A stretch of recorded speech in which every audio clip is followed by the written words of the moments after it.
Good afternoon, ladies and gentlemen, colleagues. Welcome back for those of you that were here this morning. On behalf of the GCSP and NUPI, the Norwegian Institute of International Affairs, and the EPON, the Researching for the Effectiveness of Peace Operations, it is my very great pleasure and privilege to welcome you, or as I said, welcome you back for those of you that joined us this morning, to this second session today, which is focused on exploring or dissecting the myths and realities of the achievements and shortfalls of peace operations. This morning, we focused on the OSCE and EU missions in the Ukraine. Now we will turn our attention to the African Union and the United Nations missions currently in place in Somalia, Mali, DRC, South Sudan, and Darfur. Are they effective? What do we know? What do we not know? And what do we really need to know? Research tells us that the level of conflicts around the world is as violent, complex, and demanding as ever. But given a rise in international political tensions, and as a consequence, a lack of political support for international collective endeavors, the peacekeeping peak that we witnessed in 2015 is unfortunately long gone. The Leaders' Peacekeeping Summit, hosted by President Obama, when over 50 countries pledged concrete, significant, and new capabilities for UN peacekeeping, that time is long gone. The international community, now more than ever, needs to be able to do, if not more, then at least as much as possible and better. And how do we do this? Building on the conversation this morning, when we explore the effectiveness of the OSCE and the EU missions in Ukraine, we will now look at the much larger missions of the United Nations and African Unions that are pursued in Africa. And to do this, we have an incredible panel, as well as some unique cutting-edge research findings to share and discuss with you today. Over the next hour and 15 minutes, Cedric de Koning, Dr. de Koning, Senior Research Fellow at NUPI, and the spearhead of the Global Researching the Effectiveness of Peace Operations Network, will discuss for the first time the emerging findings and conclusions from the first 4 of the comprehensive EPON studies, which were pursued in 2018 and 2019. And now for the first time will be assessed across the missions as a whole. And next week, which I believe Cedric mentioned earlier, after the sensitization and first conversation on the EPON overall findings, the results will be presented and further dissected in New York at the UN headquarters and elsewhere. So your comments, your questions and perspectives are highly welcome and very useful from a number of perspectives, also beyond the conversation that we're holding here today. And we're also very delighted to have Ralph Mamia, GCSP Fellow, on the panel this afternoon. Ralph will bring to bear his own experience, both from the Department of Peace Operations at the UN headquarters, but also from his time in the field. And most importantly, he will share with you the current status and plans for the coming EPON case study, which will focus on UNAMID and the mission in Darfur. So, ladies and gentlemen, the world of peace operations are indeed unfolding, and the contribution that the EPON research does to generate a better and more clear understanding of what the real complexities facing peace operations are, and which solutions we need to focus on to try to find or develop, is indeed critical. Today, this session provides us with an important opportunity to unpack the challenging dynamics of peace operations in order to step-by-step improve their effectiveness and their ability to contribute to a more sustainable peace. Cedric, the floor is yours. Sorry, before that, I realized I should also warn you that, not warn you, advertise, remind you that the session is live streamed. So we don't do Chatham House rules today. We share our thoughts with the Global Society of Peacekeeping community. Thank you very much. Thank you very much, Annika, for that introduction. every time Annika lists all the questions she expects that we're going to answer, I start to get worried whether we're going to meet the expectations. But we'll certainly try. So what we are aiming to talk to you about now is the findings of the different studies that the network has done up to date. As I mentioned, for those of you who were in the session before lunch, the Effectiveness of Peace Operations Network, which is a partnership or a consortium, if you like, of more than 40 institutions globally that cooperate in undertaking specific studies into peace operations. And so far, this network has undertaken studies of the African Union mission in Somalia, the UN mission in the Democratic Republic of the Congo, and the UN missions in South Sudan and in Mali. And a number of other studies are currently underway, including the one into the hybrid African Union United Nations operation in Darfur that Rolf will tell you a little bit about more. And for those of you who were here in the morning, we also have a study that's underway in Ukraine that we discussed before lunch. And we also have studies underway currently looking at Colombia and at the Central African Republic. And once those results are in, we will analyze that as well. But what we wanted to share with you today is some emerging trends and observations from these first 4 studies.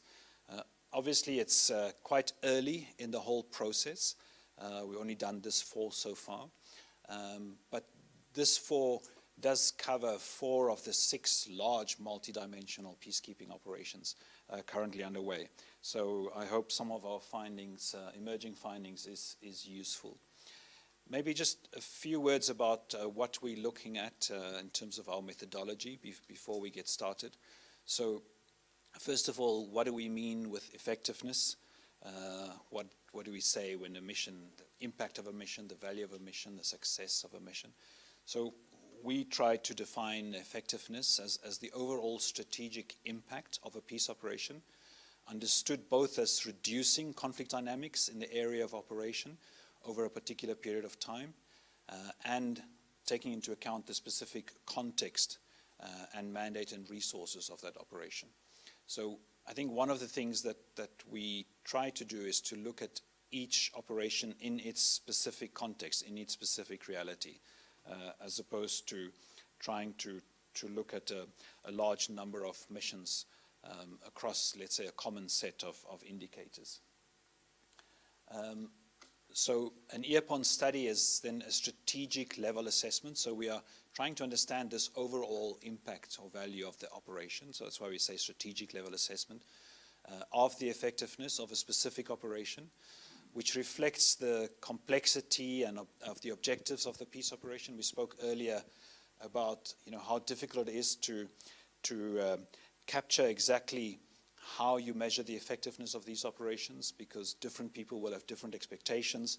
Very often the mandates are quite vague of these operations because they are the result of political negotiations or compromises.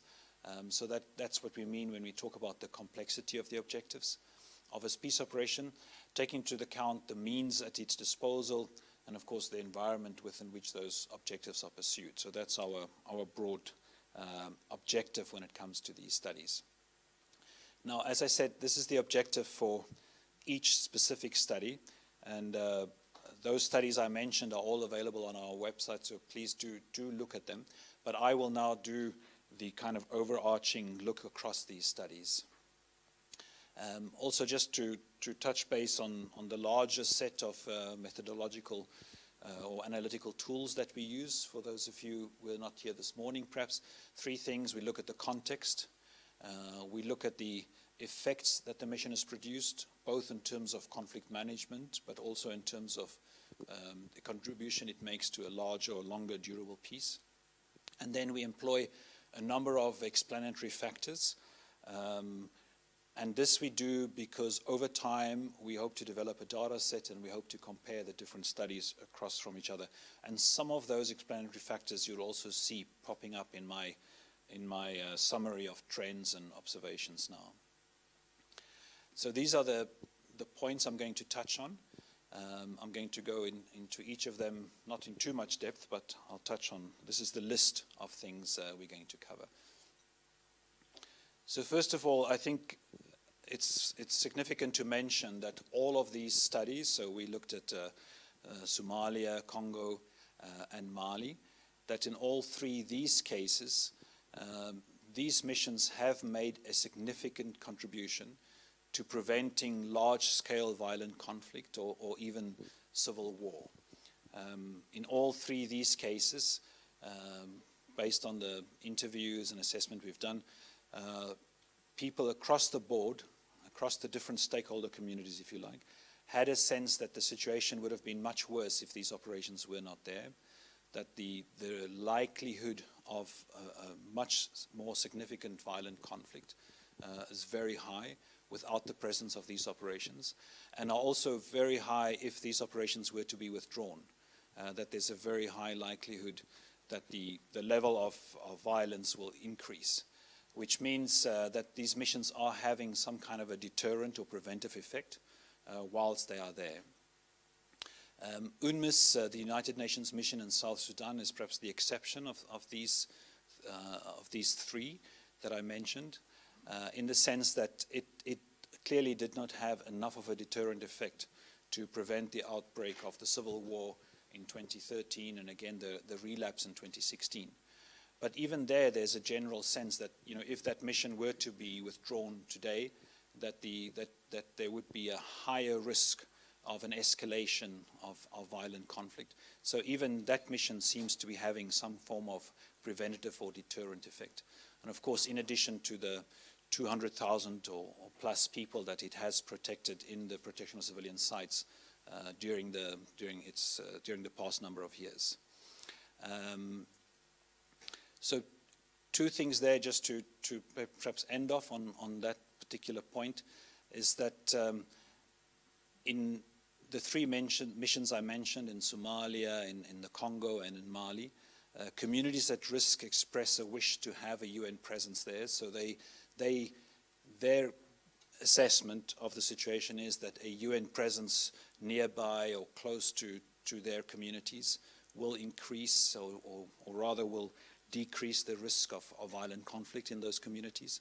But we see at the same time that at least some of the countries, for instance, Kinshasa and in other words, the government of the Democratic Republic of Congo and the government of South Sudan, and Darfur also, when we're going to touch on that later, have expressed over the years, pressure on the UN to withdraw those missions. So from their perspective, they see those missions as, interference in their internal affairs, as some kind of a symbol of impacting on their sovereignty. So there's these kind of contrasting views from the governments of the day and the communities affected directly.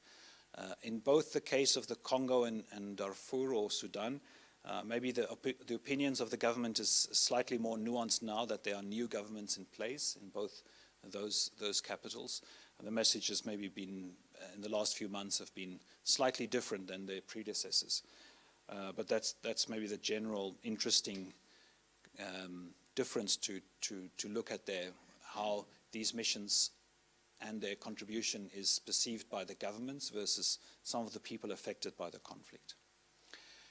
Then, when it comes to ending violent conflict, our finding is that these missions, and now we're looking at all four, the missions in the Congo, Mali, Somalia, and South Sudan, have not been able to bring about an end to violent conflict on their own. They simply don't have the political support or the capacity. They're not deployed at a scale that can really bring about the end of these conflicts. What you need to bring about these end of conflicts would be much more of a political heavy process. And these missions, if they were to be deployed at a much more significant scale, can perhaps play a bigger role in helping to create the conditions for a successful political process.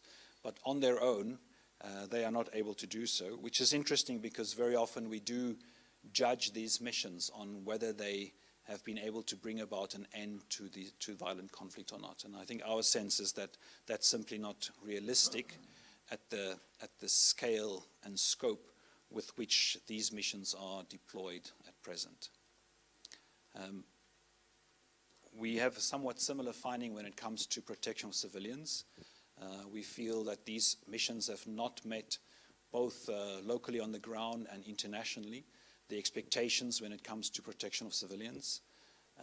Of course, they have, in practice, protected many civilians in many different incidents and different situations. So we'll refer to the example of South Sudan, for instance, in the protection of civilian sites. But overall, they simply don't have the resources and the capacity to protect civilians at scale, at the scale that is expected of these missions, and against, let's say, at the scale against which these missions are often judged.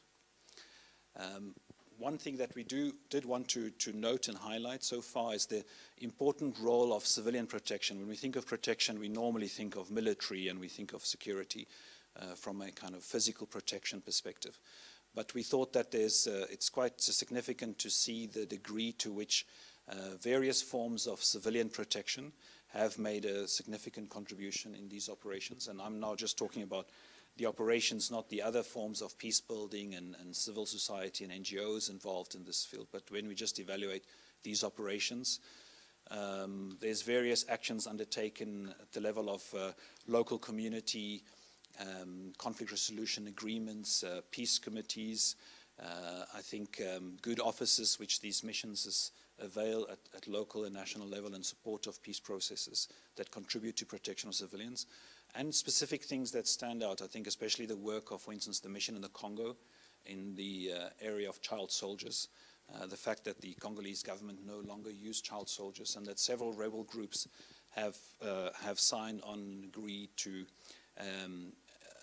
initiatives that the mission has launched to also prevent the use of child soldiers in those rebel groups. When it comes to the area of women, peace and security, Resolution 1325, I think the overall assessment is mixed. Modest gains have been made in areas such as improving the representation of women, both in peace operations and their involvement in peace processes in these countries where the missions are deployed. But we can't really say that there's been a significant effect to date as a result of these actions. Especially when it comes to the area of sexual exploitation and abuse. Again, although the overall allegations are perhaps quite low, and although some action have been taken, it's absolutely disappointing and unsatisfactory that these missions have not been able to eradicate or prevent sexual exploitation and abuse, especially since they have a zero tolerance policy. And also that they've not been able to find a way of dealing with the jurisdiction issues where, as you know, if such abuses do take place, it is the troops or police that have been seconded by member states are responsible. It's the responsibility of those member states to do those investigations and to follow up with whatever punishment or actions may be necessary. So that kind of challenge that the UN has in terms of lack of jurisdiction is something that I think we need further work on. In the area of coherent political support, I mean, we find that if we look at different episodes when peace operations have been quite successful, we can find that those times when there's an alignment of support behind peace operations, when the members of the Security Council, or in the case of the African Union, the Peace and Security Council, when key member states, other member states that are neighbors or partners, regional organizations, the mission itself, and especially the host nation, when they have a common understanding of what the role of the mission should be and a support for what it is the mission should achieve, the chances for effectiveness is much, much higher than when that is not the case. I would say it's almost probably impossible for a mission to be effective when that kind of coherent political support is absent. And that's quite significant because it means that if we assess missions on what they can do themselves, one would have to say that the leverage that a peace operation can have on generating this kind of coherent political support is quite low. This kind of political support needs to be generated at the political level, at the level of the councils, key member states, and of course, especially in the area of the role of the strategic headquarters, the Secretary General of the United Nations, and other key figures, and so on. So it means we probably need to look much more at that level as well when we assess peace operations, and not just at the level of the operations themselves. Also, when it comes to what I would call the comprehensive approach, we assess these operations, as we said earlier, on, for instance, the degree to which they're able to contribute to ending violent conflict. But their contribution is significant, but not sufficient on its own. Right? They can create an environment that's conducive, perhaps, for a political solution. They can improve stability. They can protect civilians. But if others do not follow up and on the political side with political processes in terms of the governance and developmental actions that are necessary to ensure that the peace gained is sustained, then these operations will not be able to sustain even those few gains that they were able to make. So I think it's naive for us to assess these operations on those kind of objectives in isolation. In other words, just looking on these operations on its own. We need to look much more at how these operations are part of a larger process, and the degree to which there's a process underway to link up, to coordinate, to ensure that there's an overall strategy, that there's processes underway to enhance coherence and coordination among these different operations, and that their overall effect is being tracked. So one of the things, for instance, in this particular project that we would like to do is, so we have, for instance, now done a study on the African Union mission in Somalia, but we would very much like to follow up now and do a study on the different UN operations, the role of the EU in Somalia. Similar in Mali, we've looked at the UN mission. We would like to follow up and look at the different African Union missions and the African-led operations like the G5 Sahel Force, the role of the European Union, the role of others, so that we can start to unpack this larger effort underway in these countries and try to get a better sense of the degree to which they are contributing collectively and cumulatively to an overall effect. Primacy of politics, this is something we often hear, reaffirmation that these operations should be politically directed and they need to support a political process. We have found that most, well, I would say all the operations we have looked at so far in the Congo, Mali, Somalia, and South Sudan, that they lack a clear political project that they can support. In all of these cases, the focus of the mission is on stability, on some of them on protection of civilians. So it's really a conflict management mandate with the, I guess, larger expectation that someone else is pursuing the political project.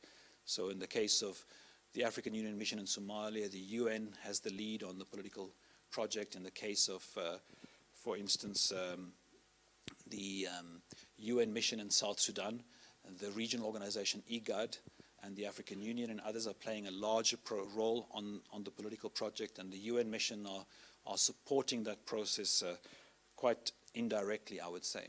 So this emphasis on the one hand, or recognition on the one hand, that these operations are ultimately a political project and that they need to contribute to a political process in order for them to be meaningful, is something where we still see a considerable gap between the reality and the rhetoric.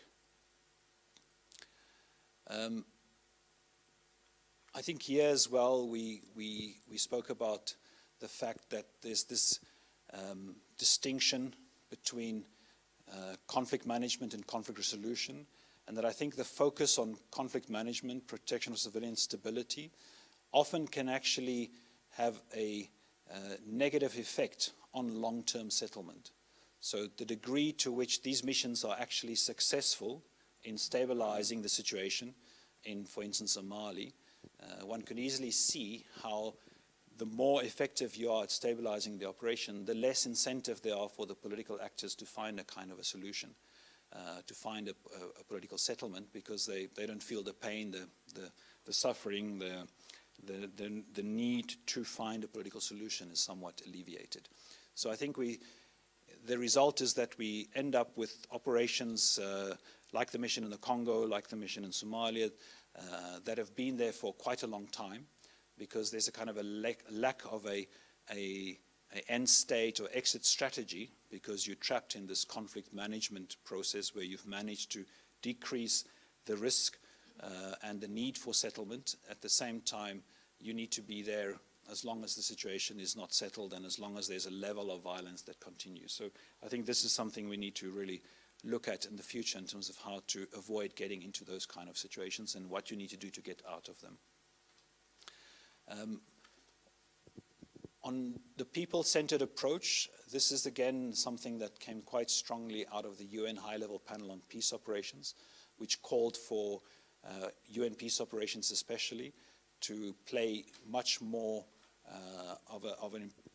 to focus much more of their effort on being accountable to people in the communities that we serve, and to focus much more on what impact is these missions having on the local communities. And this, of course, is also something that came up very strongly in the kind of critical peace-building literature over the last decade and a half or so, with the focus on local ownership. What we found is that these missions are all still largely state-centric. This is intergovernmental organizations deploying these peace operations. They engage mostly with state structures, with state institutions. And we think these missions can still do a great deal to either, on the one hand, engage much more meaningfully with civil society, with communities, involving them in the various processes they are engaged in, as well as do much more to assess their impact, their effect on these communities in terms of security in the various areas where they may have mandates. So we think much more needs to be done here. Again, a big gap between rhetoric and reality. Lastly, on the role of the political and strategic headquarters, I mentioned earlier, especially when it came to the area of coherent political support. But in general, we find that we tend to, and we ourselves, when we undertook this research so far, we are focused mostly on the operations themselves. Also doing interviews with people at headquarters and so forth to try and understand what their perceptions are of the effectiveness of these operations. But I think we're increasingly coming to the realization that one can't assess the effectiveness of these operations by looking at the operations only. The political role, the role of the strategic headquarters are critical in determining the success of these operations, the degree to which the work at the political level is underway to create and sustain political support, for instance, of these operations. And I think we need to do more to also hold those levels accountable when we look at trying to make assessments and understanding of the effectiveness of these operations. Okay, that concludes what I wanted to share with you, a broad range of emerging trends and observations about these missions across the 4 studies we've looked at so far. As I said, we hope to add many more studies in future, and hopefully this will further refine and develop our overarching findings. Thank you very much. Thank you very much, Cedric, for that very solid and insightful presentation of the initial findings of the 4 case studies. Before handing over to Ralph, I just wanted also just to comment on what I think is really the comprehensive assessment that you've been making. And it's really useful because it very much pulls together the whole area of reform that was taking place leading up to the HIP report, the Peacebuilding Architecture report, the Global Study on Women, Peace and Security. And in a way, as you were speaking, I thought that it's very much accompanying the Action for Peace, peacekeeping work that is now underway. Just like the reform process was accompanied by the US-led capacity building effort. You had 2 parallel tracks that really created synergies between the 2, leading up to then what became the Action for Peacekeeping Plan, which is now then accompanied by the Researching for the Effectiveness Network, moving the research agenda forward. And I think the pulling this together in a very useful, structured way, highlighting the key components coming out of all the research review panels, and bringing it down to very concrete recommendations, extremely helpful and very useful. And if I may just add on a personal reflection, I really think the most troubling one is the challenge to deal with the premise of politics. For someone who's been from the day I was born in the power and the importance of UN peacekeeping, of course it's not perfect, of course it has its fault, but there's always the opportunity to improve it. But the way in which the slide you have that points out the problem of stabilization, of consolidating, when the governments that the mission are there to support is not really working in the favor of the people, that's a really troubling one.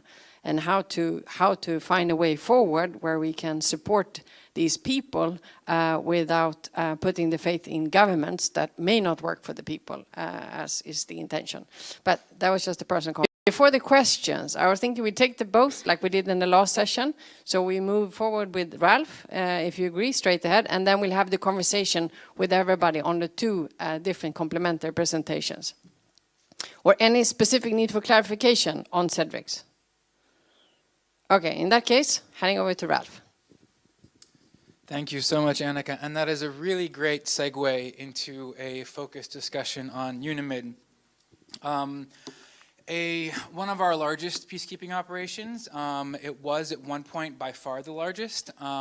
It's gotten a little bit smaller over the years. And it's one that really highlights some of the challenges that Cedric noted and that Annika just highlighted for us again. Challenges around how we can be successful at protecting civilians, how we can act in contexts where we're not particularly welcomed by the government, and where the political process really is in a bit of a stalemate. This is, Cedric went over this in the last session. I thought I would just put these dimensions of impact that we look at in these studies up again. Preventing conflict, protecting civilian and stabilization, human rights, national reconciliation, extending state authority.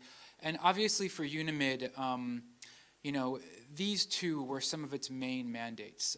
If you look at the very early UNAMID mandates, they're not what are called sometimes Christmas tree mandates. Some peacekeeping operations have been, you know, have complained that what they receive from the Security Council is this extremely long list of mandates that looks like a Christmas tree. The Security Council wants to hang a new ornament on it. This was not what UNAMID's mandates have looked like for most of its existence. They were very stripped down with a handful of tasks, focused almost exclusively on protecting civilians and to an extent supporting the peace process. And I think that, you know, some people have said UNAMID was really the first peacekeeping mission established explicitly for the purpose of protecting civilians. And in many respects, that's correct. It wasn't the first mission to have such a mandate.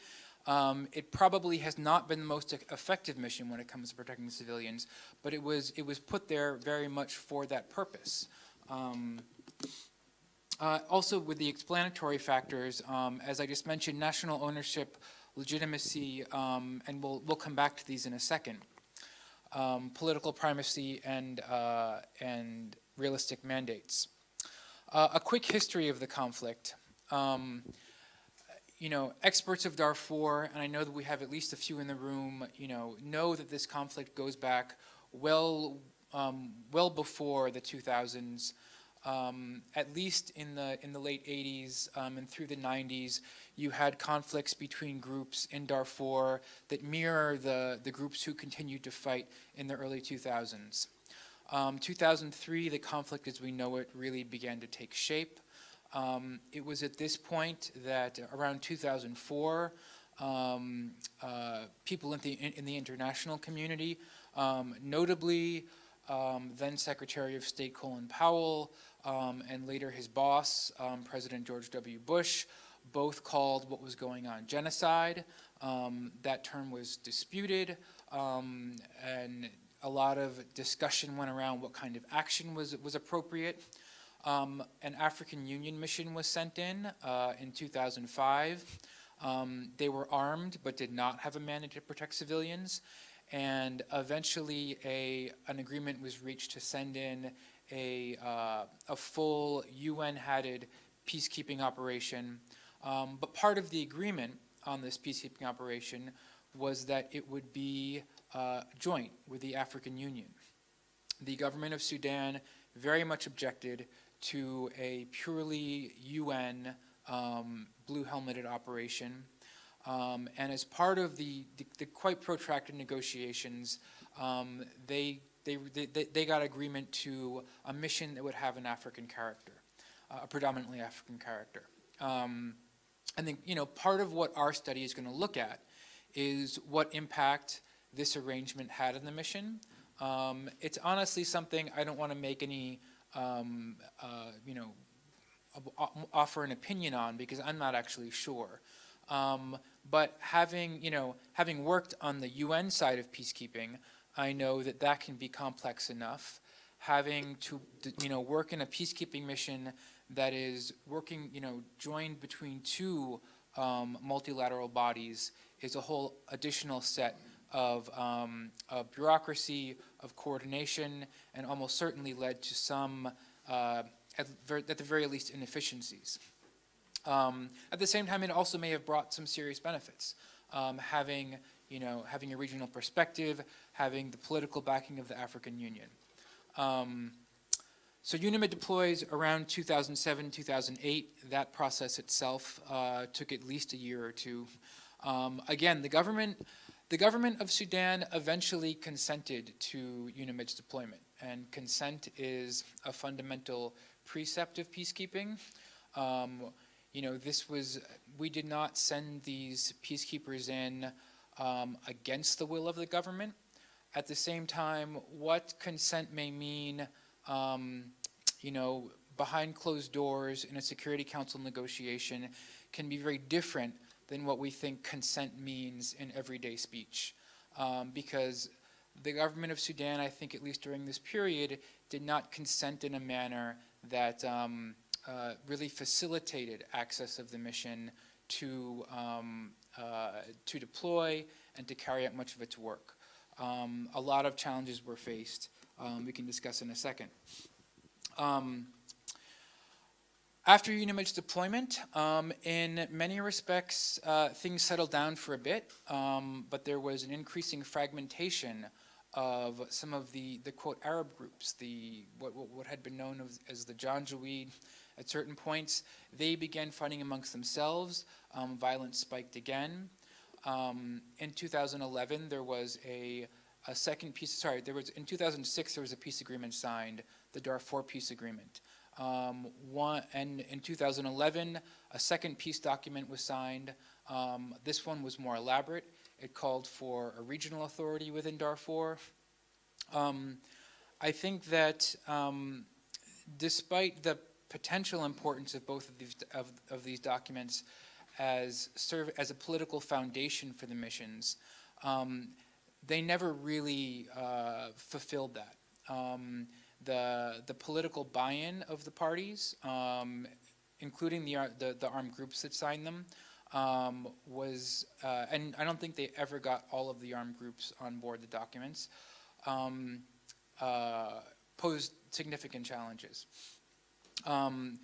2013 to 2014, the government continued military operations against the armed groups. And so, some of this history is to give you a sense that we now have a, 15,000, 16,000 person peacekeeping mission on the ground that still has going on around them a continued conflict between Darfuri armed groups and the government of Sudan.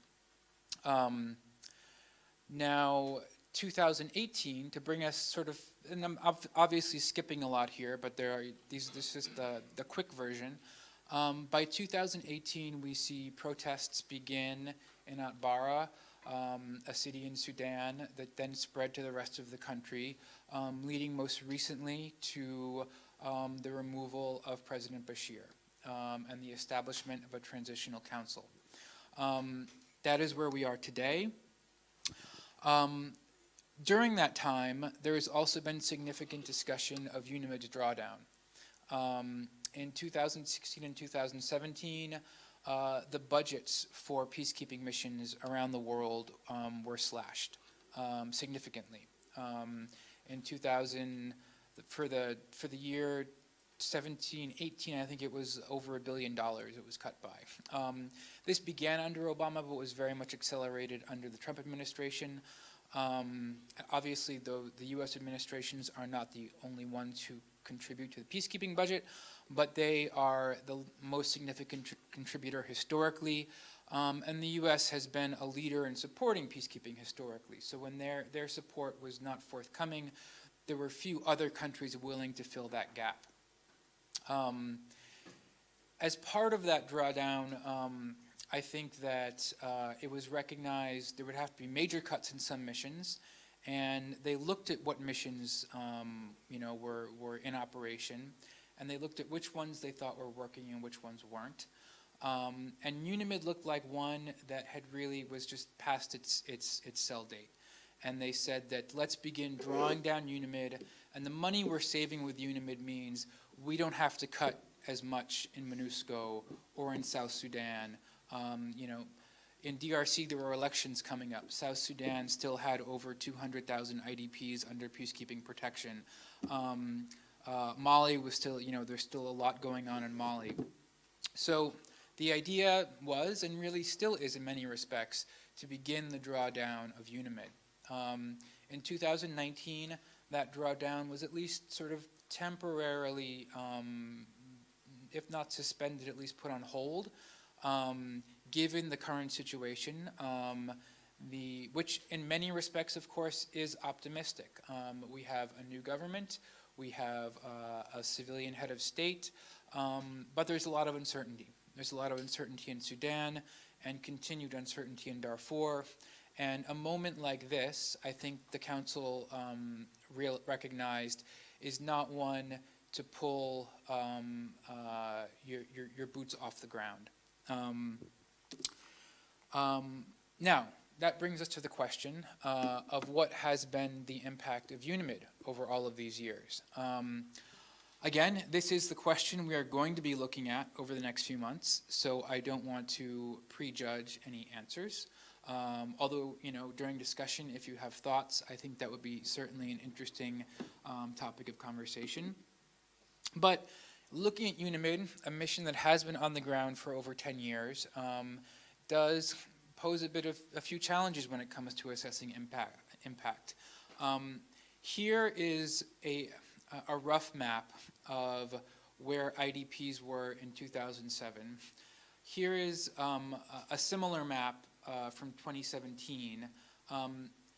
Essentially, the numbers of IDPs and where they are has changed very little. UNAMID has overseen in some respects, the increase in the size of these IDP camps. More civilians were displaced in the time that it was on the ground. Many of those IDPs probably received protection that they wouldn't have otherwise received. But whether it was government policy or it was simply the action of certain groups, the ethnic map of Darfur has changed. Certain groups and their armed affiliates have taken over wide swaths of Darfur. They've displaced the former inhabitants into IDP camps. What happens to those IDPs is going to be one of the major questions facing Darfur and Sudan going forward. How you find not only a just solution, but also one that is sustainable. Because these IDP camps, which were meant to be temporary, are now, many of them are quite large towns, some of the largest urban population centers in Darfur. And they weren't chosen for those locations based on the availability of fresh water or of firewood or other environmental factors. And environment, of course, was one of the drivers behind the Darfur conflict, the increasing scarcity of resources, and how those resources are going to be managed going forward is going to be a major question. But coming back to impact, there is a pretty strong argument that, at least from the perspective of IDPs, the impact hasn't been that much. We had these camps in 2007, we have these camps in 2017. Hopefully in 2027, that map will look a lot different. But UNAMID's immediate impact during its decade-long tenure might be questioned on that front. The mission has come under criticism in the international media at other times.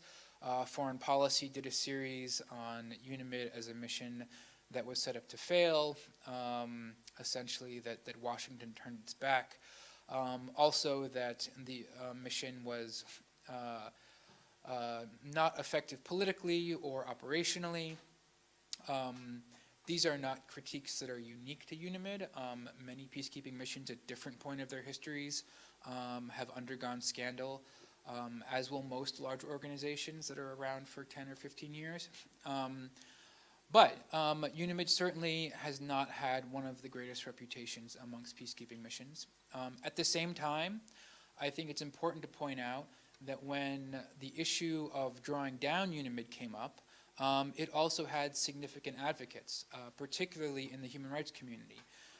Amnesty International and Human Rights Watch both put forward very strong campaigns, citing that in their view, UNAMID really had saved many civilian lives, and that if it was withdrawn, more civilians would be at risk. Now, challenges. Again, without trying to opine too much on how these challenges will, have impacted UNAMID over the past 10 years, but recognizing some of the factors that I think are going to be quite important in this analysis. One, the consent of the government. Again, the government did not make it easy for UNAMID to operate, whether in terms of receiving supplies through customs, through issuing visas to UNAMID staff, in a host of ways. Buy into the peace process as well. As Cedric and Annika highlighted, the peace process is really what peacekeeping missions are there to support. But if those peace processes, are stalemated, are stalled, then what should the mission on the ground be doing? And it is one of the challenges of peacekeeping in general. If you are, I was working on a similar mission in Abyei, and we approached the special envoy. Well, what's going to happen with Abyei? If you don't know Abyei, both Sudan and South Sudan have fought over Abyei for a while, and it's a disputed territory. But we have a small peacekeeping mission there, and we said to the special envoy, well, what's going to happen? Can we get these parties to the table? Because Abyei is not very big; it's a small strip of land. Can't they decide this so we can sort of, decide what to do with our peacekeepers? And the special envoy said, well, it's really not the time. These two countries, they have a lot going on. There were still protests actually there weren't protests yet. But Sudan was where it was. South Sudan was in the middle of a civil war. And from the perspective of a special envoy, it's very easy to step back and say, the timing is not right, let's wait. Let's wait till the parties are ready. And I'm not saying that's the wrong approach, but it's an approach that is much more difficult for a peacekeeping mission to take when you have 15,000 people on the ground, many of whom their lives are at risk. They may be targeted by armed groups or by bandits, and that's chasing those peace agreements and chasing the buy-in for those peace agreements, I think, is something that was done not only by UNAMID, but by many actors, including the U.S. The U.S. had a series of special envoys who were in Sudan, who tried to consolidate the armed rebel movements, so they could discuss more with more clarity with the government, and have a more solid agreement. And you know, that sort of history of pushing people to the table because, you know, you want to have an international presence on the ground and you want to make sure that presence is undergirded by some political objective is, I think, one of the enduring challenges we face. And I see this, to be honest, I see it's a potential error being made in many contexts, even right now, where we have, you know, we want to send peacekeeping operations is our tool. You know, we have a hammer, and so we have to create a nail there, and that nail is the peace process. Even if it's, you know, even if when we hit that nail, it's going to splinter apart. So that has been a continued challenge for Darfur. Obviously, we're turning a new page with this government. It's hard to say exactly where things will go, but that is potentially promising. UNAMID has also, you know, has historically been a very dangerous mission. And this gets, I think, forgotten about sometimes because we've had, you know, this real sea change in peacekeeping, particularly with our mission in Mali, and how dangerous Mali has become. But there was a time not that long ago when Darfur was by far the most dangerous place to be a peacekeeper or to be an aid worker. There were many kidnappings, there was a lot of banditry that probably involved armed groups, and those armed groups were well organized, well armed. Yeah, you know, and I think that factor also, you know, inhibited UNAMID through much of its existence. Identifying who was really targeting it, and taking the appropriate response. The coherence of the AU-UN approach, again, you know, I think Cedric alluded to this as one of the sort of potential challenges. I don't want to prejudge how this worked, but it certainly is going to be one of the issues we look at. And, you know, also important is coordination between UNAMID and the humanitarians. UNAMID is not what we call an integrated mission. There has been a history of integration between humanitarians and peacekeepers going back to at least 1999. And pretty much almost all of the missions that Cedric discussed earlier, I think with the exception of AMISOM, were what we call integrated missions. That is, the head of the peacekeeping mission also served as the head of the entire UN family in the country. And by doing that, you help create coherence, you know, within the UN response so that humanitarians, development actors, and the peace and security professionals are all acting, you know, towards the same objectives and with a common set of plans. UNAMID was not this way. When it was established, a lot of humanitarians were very worried about it. They recognized there was an active conflict. They recognized how hostile the government was to UNAMID, and they said, you know, we rely not only on the goodwill of the government, but also of the armed groups to do what we do. So we have, you know, we are going to keep arm's length from this mission. And that has been this way to the present day. That relationship has gone through ups and downs, but it is certainly something to look at because it distinguishes UNAMID from many of our other missions where that integration has existed. You know, I didn't mention the ICC, but it is, of course, the International Criminal Court, but it's definitely one of those background elements when it comes to Sudan and Darfur. President Bashir was, of course, indicted by the ICC in, I think it was 2009, that resulted in the expulsion of the majority of humanitarians in the country, and created significant dynamics. Along those lines as well is that idea of relying on other actors. You know, Cedric brought up how all of our missions cannot do what they do by themselves. You know, peace cannot be achieved by a peace operation alone. And you rely on organizations like the World Bank, on IFIs, on development actors. And one of the big challenges of Sudan is that throughout UNAMID's existence, they have been operating in a pariah state. And development money has not come in. You know, it's been a very difficult, the mission very much has been alone in Darfur, and that has been one of its big challenges as well. The transition, I've alluded to this a couple times. I think it's going to be a very important part of what we look at when we do our study. Obviously, I can't say too much about it at this point, but we will look at what UNAMID's role will be in the new Sudan.